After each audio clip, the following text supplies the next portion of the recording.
Thank you for that very warm introduction, Ariel. This is all Joey's.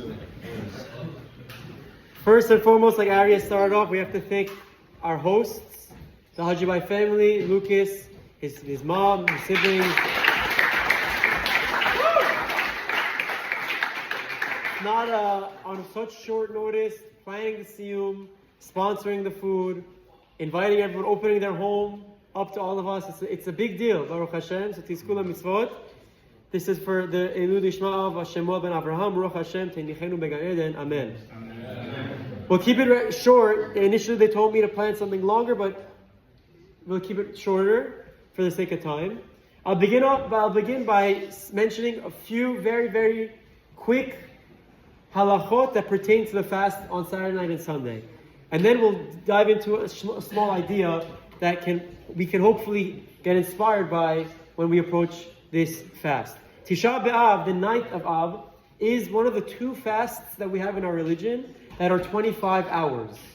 The other one is obviously Yom Kippur, where we act like angels. We're in Bet Knesset, we're in Kanisa all day long. We're praying. Tisha B'Av is the other one where it also begins at nightfall and concludes the next nightfall.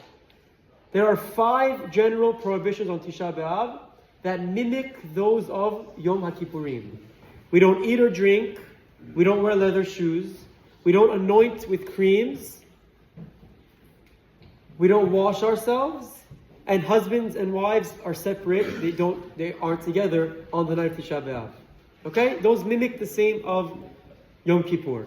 Now these 5, obviously, eating and drinking is the most common, but it also applies to not wearing our leather shoes, similar to Yom Kippur. Nowadays, most of our shoes aren't necessarily leather, but we do have our nicer pairs that are leather. We try not to wear them on Tisha B'Av. Now there are other halachot that pertain to Tisha B'Av, but this year, because the fast begins after Shabbat, those don't necessarily apply. Generally speaking, the Chachamim instituted that the last meal before Tisha B'Av, you can only have one cooked meal. This is a general year that it's not Shabbat. Only one cooked dish. And obviously no wine at that meal. That's what the Chachamim, the Gemara, mandates to remind us of what we're mourning. The impending destruction of the Bet Hamikdash, our temple that was destroyed 1,967 years ago. I think that's the number. That's what we're mourning. This year, because it goes from Shabbat to Tisha B'Av, those stringencies don't apply. On our last meal before the fast, we can eat whatever we want, however many cooked dishes we want. We have meat. We don't have to have dairy. We can have meat because it's Shabbat. So it's relatively easier. But we have to be mindful that some of the stringencies begin while it still might be Shabbat.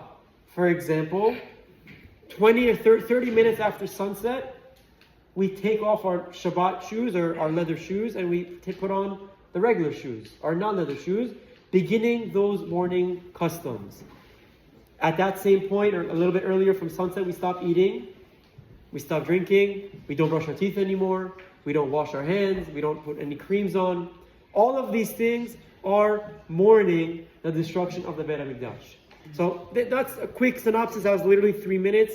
Some basic overviews. If anyone has any questions, feel free to reach out. We can discuss and clarify more questions. Part 2 of it is also, we don't study Torah as normal on Tisha B'Av or mourning. These all derive and are derivatives of halachot avelut. No one should know after we lose a loved one. There are stringencies that we mourn for. These are mimicking those laws we have there. The question is, now that we've explained what we do practically, the question is, why? Why do we still mourn? Why do we mourn at all? Why are we upset? Why are we fasting? Baruch Hashem, we have Israel. We're so close. We have the Kotel, we have the Western Wall.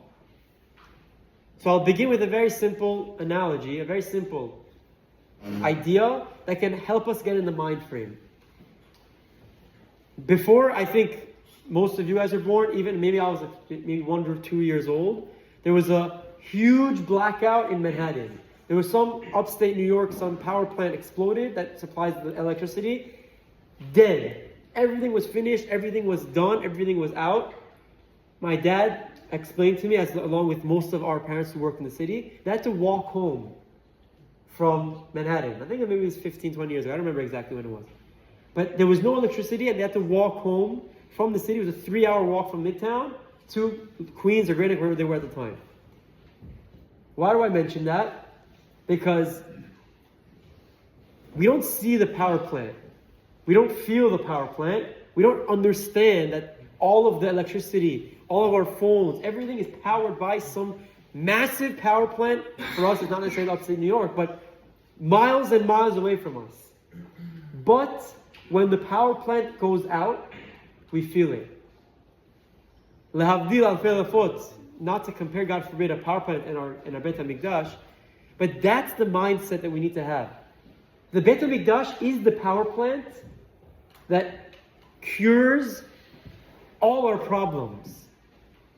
All of the issues we have in our lives, when it comes to health, when it comes to parnasa, God forbid, when it comes to difficulty getting married or people who have trouble having kids, they're directly correlated to the lack of the Bet Hamikdash. The Bet Hamikdash is our power plant, and for nearly 2,000 years, we've been in exile with no power plant. We have small generators. The generators are our Torah, are our kanisas, our batei knesiot, are our classes and our communities. But we're missing the power plant. So I just begin with that. Some people like to end with that, but I begin with that to just get us in the right mind frame. Now, I'll transition into an idea. Now that we understand that in a simple way, the power plant concept, we say in our tefillah every day, Baruch Atah Hashem, Boneh Yerushalayim. Every single day, 3 times a day, in our tefillah, one of the 19 brachot is, we pray to even Birkat Hamazon also, Hashem, Baruch, you are the source of blessing, you are God, Baruch Atah Hashem, Boneh Yerushalayim. Rebuild Jerusalem. But it's not actually a correct translation what I said, because anyone who knows Hebrew, the word boneh, what tense is it in? We have avar, hove, atid. We have past tense, present tense, and future tense. Anyone who knows Hebrew, even the most basic Hebrew, the word boneh, which tense is that? I saw. Very good. Hove, present. So the question is, for 2,000 years, in all of our tefillot, in all of our Birkat Hamazon, we say Baruch Atah Hashem, Boneh Yerushalayim in the present tense. What's going on? How are any of us actively building Beit Yerushalayim? None of us are fighting in the army, eradicating Amalek from that area near Israel. None of us are doing anything actively in Israel to push, to rebuild physically the Beit HaMikdash. So how are we saying every day, Bonei Yerushalayim? It's not a contradiction. It doesn't sound a little bit like we're hypocrites to say Bonei Yerushalayim? The answer is we are. We are actively Bonei Yerushalayim. We're actively building Beit HaMikdash. We're rebuilding Yerushalayim. Not Evne, not in the future, not Bana in the past. We actively are building every single day. How? Through our mitzvot, through our chesed, by fulfilling God's commandments, by being kind to one another, by learning Torah, by making the world a better place. We are actively fulfilling and rebuilding Yerushalayim. Now I'll say an analogy, and we'll wrap up. There was once a businessman, a store owner, okay? He was in a small village. He had a store. He would go back and forth. Every once in a while, a few months, he would travel to the main city, buy a lot of produce, buy a lot of products at a cheap price in bulk and volume, and take that produce, whatever it was, back to his store in the small village, sell it slowly, and that was his business. So he would do this many, many times. He goes back to this large distributor or large manufacturer of whatever you want to call it, of groceries or whatever it could be. And he sits with the salesperson and he says, I'm back, I'm interested, let me bring me your catalog, I need to make some purchases for my store. Very good. He flips through it. He puts aside this item, and anyone who's in this industry knows bulk orders, you get a more premium or a more affordable rate. So he has to meet the criteria. So he's buying in bulk to get the per item cost down to as low as possible. He puts aside a large amount of goods that he wants to buy. Let's call it $500,000. Really a large amount to go back to his store. He's ready to check out, and the salesperson, okay, let's open up your account, let's see. They open his balance sheet, they open his account, and they say, sorry sir, we cannot do business with you. What do you mean? It's not happening. We see in our records that this is the 4th time you came here. The past 3 times we've sold to you, and you told us to give you terms, make it payable over 90 days, over 120 days, and you still haven't paid it fully off. We're not doing business with you. What do you mean? No, this time's different. I have the money, I can do it. Sorry, I can't do it. They close the door, kick him out. He comes back again the next day to a different salesperson. Same process, puts aside the goods, they open his account. Sorry sir, we do not extend credit. We are not giving you these products. You still have 4 invoices open with us. We are not giving you terms anymore. Pay up and then we'll talk. This guy doesn't know what to do. This is my partner. This is my business. I'm repaying it slowly. I can't figure it out. I don't know. And he's really distraught. He's like, I'm about to travel back to the town. I didn't buy anything. I'm not going to have anything to sell. There's my life. That's everything. Before he leaves, another businessman bumps into him. He says, so how are you doing? What's going on? And he says, I'm in a pickle.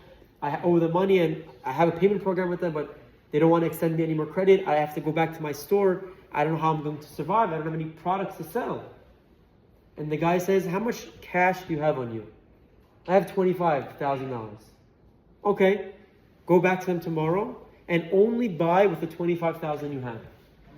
Tell them, I don't need to extend any credit. I have $25,000 COD. I'm paying at the door up front. Whatever I select, this is the amount. But I won't be able to survive. They're going to charge me double. They're going to charge me 50% more. It's not going to be the bulk order. Don't worry. Ask them, see what happens.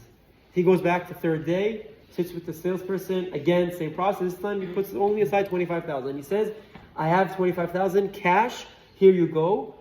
Please extend me the bulk order. She talks to her manager. He talks to his manager. Okay, fine. They extend to him the better price for bulk order. And he goes back with no debt on this purchase. He gets back to his town. 3 months pass. He sells out. That $25,000 became $35,000. And he goes back. And again, he pays off $5,000 of the debt. $30,000 cash. Let's buy and let's continue. And he does this, and he does this, and he does this until he pays off his debt and he has a functioning business for his city and for his family. Why do I say this? I'm no genius in business. Why do I say this analogy? Because how can we make a difference in these days? The Bet Hamikdash is destroyed. Most of us don't even feel it, unfortunately. But what can I do? Something small. I might be fasting. I might not be fasting. Whatever. I might be coming to Kanisar or Shul or whatever. In the case that I am fasting, what can I do differently to make a difference? So instead of taking a $500,000 line of credit and owing money and having terms, let's take things that we have. Let's take our cash. Let's take things that are accessible and start with something small.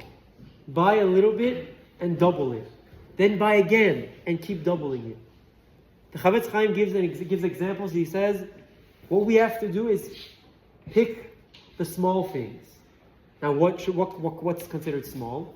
So he explains. The Gemara says that the Bet Hamikdash was destroyed because of sinat chinam, because of baseless hatred. What's baseless hatred? It literally means hatred without any reason.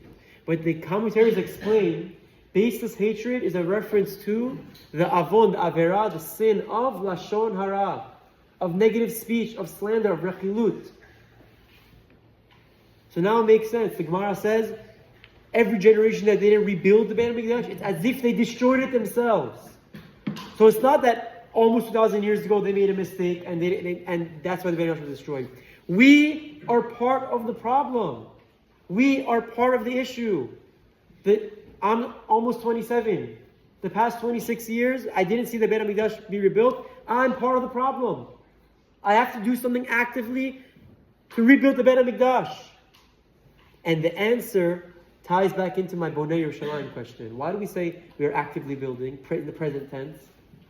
Because with every mitzvah we do, we're putting up another block. With every parak of Tehillim, every tefillah, every dollar I give to tzedakah, every dollar. How much more so 100 or 1,000 or 10,000?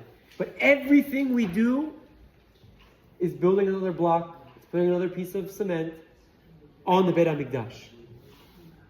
And to wrap up, what pertains to what's the core of the problem? The core of the problem is lack of unity, is lack of respect, is this sinat chinam, is the baseless hatred that we have amongst one another. So therefore, all of the things we do year round that we actively Bet Hamikdash are important. But in these days, the 2 days before the fast, before Tisha B'Av, we need to shift our focus on between one another. Do I make fun of someone unnecessarily too often? Let me cut it down a little. Do I speak Lashon Hara? Do I speak without thinking? Do I say inappropriate things? Let's cut that down a little. All of us know what we're strong at and our weaknesses, our pros and our cons. It's up to us over the next 2 days, over the fast, to internalize, to analyze, to focus on these problems and pick something small. We don't need to take a $500,000 line of credit. $500, $1, a small mitzvah, one time, 1 hour a day, from 8 a.m. to 9 a.m., you actively say, I'm not speaking Lashon Hara, 8 a.m. to 9 a.m. for this week. Very easy. You come to Kanisa, go to 8:15, you go to 7:45 Shara Chamim, you're in tefillah for that 45 minutes. You're not going to speak Lashon Hara. But you're proactively putting it on your mind. That in the group chat, when it's so easy to make fun of this specific friend, and believe me, I know I've been there, one time I'm going to withhold that comment. I won't send that comment. I won't make that reference. Once. $1, $2. Start small, says the Chafetz Chaim. Start with what we can do. We don't have to think so big. Start with the small thing. Half an hour a day, 1 hour a day. Study some Torah, study some Musar. Whatever it is, that's up to us individually to look at ourselves in the mirror and say, Mike, you're doing very well at this. You're doing very poorly at this. Pick something small to work on. And we'll end with what the Rambam says about fast days. Fast days are not meant for us to be sitting in bed, watching Netflix, watching baseball, whatever it is, the entire day. That's not what the point of the fast was. The Chachamim, the sages, didn't institute our fast days for that. The purpose of the fast days is to reflect on ourselves, to refrain from eating, separate ourselves a little bit from the mundane, and think back, to do tshuva, to repent, to come closer to Hashem, give tzedakah, have more tefillah, pray more to Hashem, and look at ourselves, and it serves as a day, a cleaning day, a day to retrospect and look back at ourselves and where am I good at, where am I bad at? And that's why we fast. We don't fast to lose weight. We don't fast just because. If we fast and we achieve the fast, it's very good if you fast and you're in bed all day, that's fine. But the best level, the most mature, what we should aspire to do is use the fast to fix our ways. Use the fast to find a flaw in our behavior, find a flaw in our conduct, in our character. Use that, grow from it, and that way we'll merit to see the rebuilding of Bet Hamikdash.